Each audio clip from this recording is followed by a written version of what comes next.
Hello and welcome to 3D Motivation, another edition of the D Suite, where you can listen to us live on Sundays, 1 p.m. Central Standard Time on Rima Gospel Radio. I'm your host, Sheryl Donovan, and we are so excited that you are here with us on this morning for 3D Motivation with Sheryl Donovan.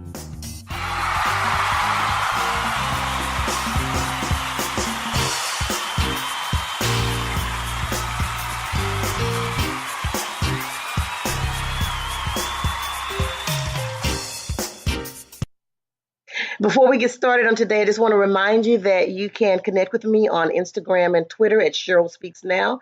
You can also connect with me on Facebook at Sheryl Lacey Donovan.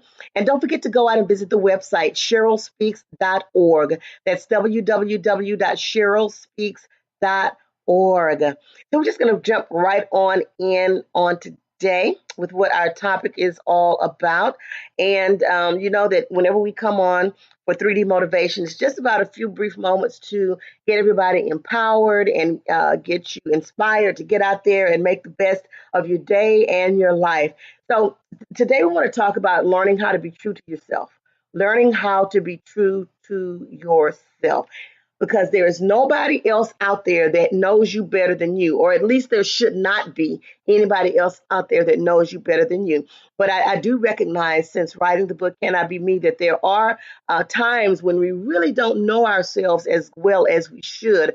So go out there and get that book, Can I Be Me, on Amazon.com, and it will really help you to identify some areas that you may not have thought about with regards to who you are and who you would like to be. So when you were talking about learning how to be true to yourself, you need to know your likes, your dislikes, your indifferences, and things like that. And they should be more apparent to you more than anybody else. You know, other people should not know more about you than you know about yourself. And really, in fact, they probably don't. It's just observations and things that they would like to see you be or to see you become, as opposed to who you really are. So you need to know who you are in order to be true to yourself. But you might find it a little bit hard sometimes to really commit to what you know about yourself. Because when we're talking about that, we also have to think about the good and the bad. Yeah, there are some things about ourselves that we may want to change, some things about ourselves that maybe we cannot change, but we can work on to make them better. When you're being true to yourself, it's a lifetime of work. It's a journey. It's not something that's just going to happen overnight. It's a consistent reality of going back and forth with the self-reflection, introspection, looking at where you are right now, how you got to where you are right now, taking accountability for that, being responsible for it, not trying to put it off on other people, not trying to blame other people, and just really being honest and presenting yourself honestly to the world. When you can't tell yourself the truth, then there's really a problem.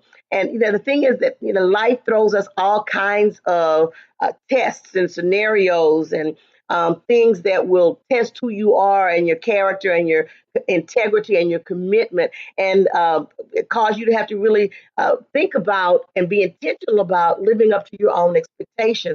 And you'll probably be the first one to admit that there have been a lot of occasions where you have let yourself down. You really have, and it's okay. We just have to learn how to forgive ourselves. We always talk about forgiving other people, but rarely do we talk about forgiving ourselves, and that's something that we really have to do in our lives.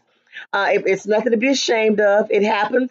Even the people that are very self-aware find themselves in situations where they let themselves down.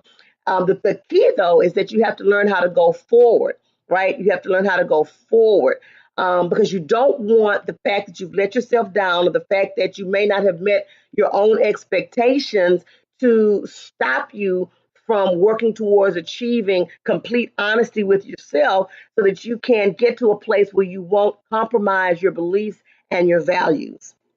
So there are about three things really quickly that I want to talk to you about today that can help you to become more true to your own reality. The first thing is number one, think it through, then act quickly.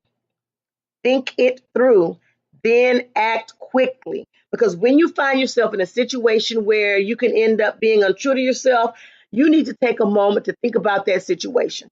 So if you're involved in a situation and it starts feeling uncomfortable, it doesn't seem like it's aligned with your beliefs and your values, take a moment to think about it. Think about what it would mean if you did what you felt was right versus giving in to somebody else's expectations. And some of the places that we may run into that consistently is on our jobs, depending on what you do. You may at some point be asked to do something that would compromise your integrity or something that will compromise your honesty. And if it's going to make you feel some kind of way, you have to think about it. If I did the right thing, what would it look like? What would it make me feel like? Would I be being true to myself, or should I give in to the expectations of somebody else? If you decide that you ought to stick to what you feel, you need to act quickly to make your point of view heard. So if you decide that you're going to stick to do what you feel is right, you need to act quickly to make your point of view heard. Because if you take too long to make a statement, then it's going to dilute the effectiveness. So if you sit there and you marinate on it a couple of days, then come back and say, well, you know what, at the end of the day, this is the right thing to do, and that's what I'm going to do. Then at that point, your truthfulness or your honesty is not going to be as effective. They may doubt that you're really being sincere and committed to what you're telling them is the right thing to do. Okay, so think it through. Definitely think it through, but then you need to act very quickly on it. Number two, assess the root of every situation. Assess the root of every situation. One key thing that you could do when your ideals are being questioned is to ask yourself why somebody else is asking you to go against your beliefs. Why, if this person knows me as well as they say that they know me, or if they've seen me or come in contact with me, or whatever the case may be, why are they asking me to go against what they know I believe in? Right? Could it be that maybe they don't put a lot of worth in my point of view? Think about that. Why would they be asking me to compromise my honesty or compromise my truth or compromise my integrity, my beliefs, my value? Why would they do that? Do they not really value what I think or what I believe? So if that's the case, you think about that and you come up and say, yeah, that's kind of what this looks like, then you might need to reconsider that relationship. Yeah, you might need to think about whether or not you want to continue having any type of an acquaintance or relationship with that person.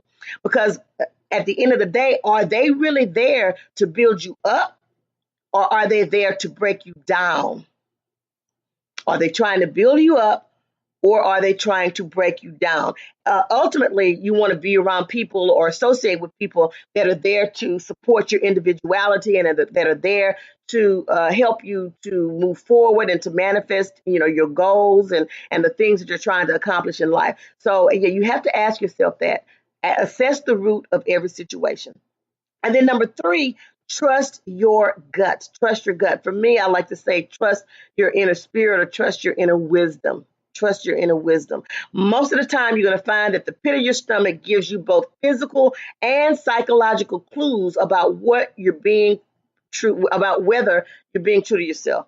Your stomach, the pit of your stomach, is going to give you both physical and psychological clues about whether you're being true to yourself. Trust that inner wisdom. And we've all been there and done that when we come back and say, I knew I should have did that. Or in some instances, we'll say, I knew I shouldn't have done that. We should have trusted our inner wisdom.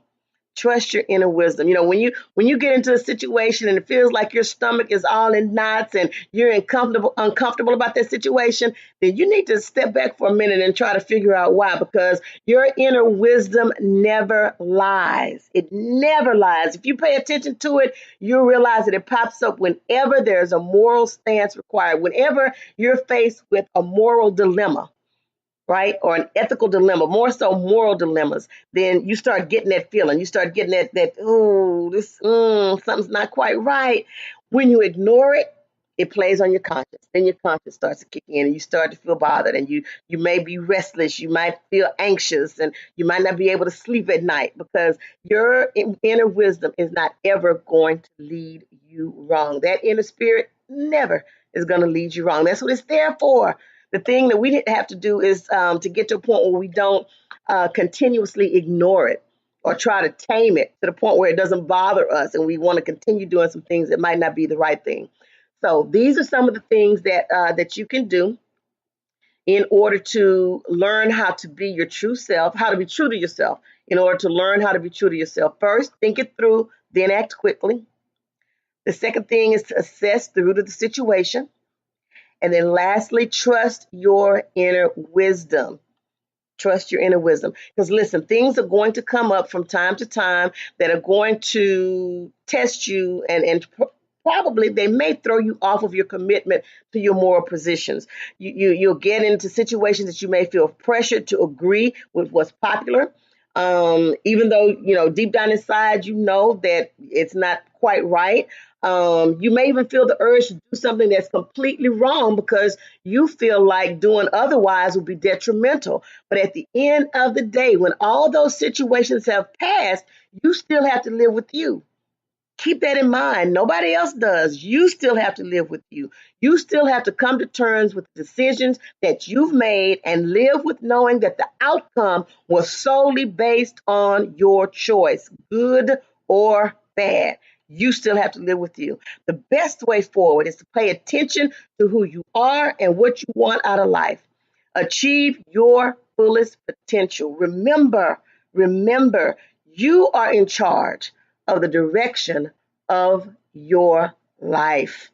I hope that this has been beneficial to you and will help you to move forward in trying to create the life that you deserve and desire and living your best life. I want to remind you that you can get a copy of my new book, Can I Be Me? Living Authentically in Purpose, on Purpose from Amazon.com. You can also listen to the D-Suite live on Sunday afternoons at 1 p.m. Central Standard Time. We are at Rhema Gospel Radio, 101.5 FM, KOERLP, Rhema Gospel Radio. You can listen on your computer at RhemaGospelRadio.com. You can download the app, Rhema Gospel Radio, from your Apple iTunes Store or from your Google Play Store. Or you can even call in live and be a part of the conversation, 346-314-4119. That's 314-314-4119 on Rhema Gospel Radio. I also want to remind you that you can connect with me on Instagram and on Twitter at Sheryl Speaks Now. That's Cheryl, Sheryl Speaks Now. Or you can connect with me on Facebook at Sheryl Lacey Donovan. I also have a website, www.SherylSpeaks.org. That's www.SherylSpeaks.org. We look forward to connecting with you in the near future. And just want to remind you that God can do exceedingly and abundantly more than you could ever ask or think, according to the power that worketh in you. Want to also thank David E. Maxwell for our background music exhortation. Reach out to David on Facebook.